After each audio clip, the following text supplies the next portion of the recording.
KTM recently revealed the specs for the 390 SMC R supermoto that it showcased at EICMA 2024. The engine itself is the same 3999cc liquid-cooled, fuel-injected single-cylinder engine that KTM recently installed in its updated 390 Duke series.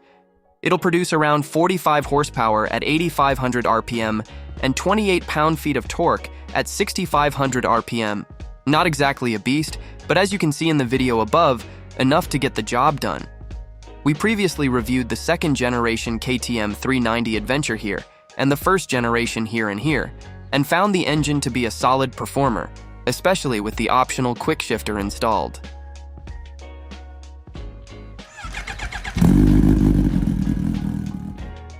The chassis is based on the same steel trellis frame that the latest generation 390 Duke uses, but some parts have been moved around to accommodate the long-travel WP Apex suspension.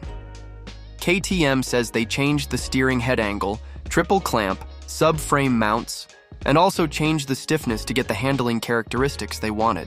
The open cartridge forks have 230 millimeters of travel, with compression and rebound adjustment.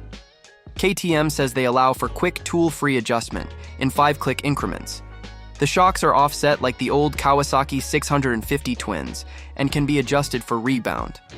The bike has Michelin Power 6 tires at both ends on 17-inch spoked wheels. For supermoto style, the bike has dual-channel ABS that can be switched to supermoto or supermoto plus if the bike is put into sport riding mode. Sport and street riding modes are standard. A 320mm front disc with a radial mount caliper will help you hit maximum stoppies, and there's a 240mm disc at the back if you want to cruise. In addition to controlling braking and riding modes, the 4.2-inch TFT display also lets you connect to your phone and helmet communicator. This way, you can control music playback, answer, reject incoming calls, or access turn-by-turn navigation features. How much will it cost? KTM hasn't told us yet, but we expect to find out soon.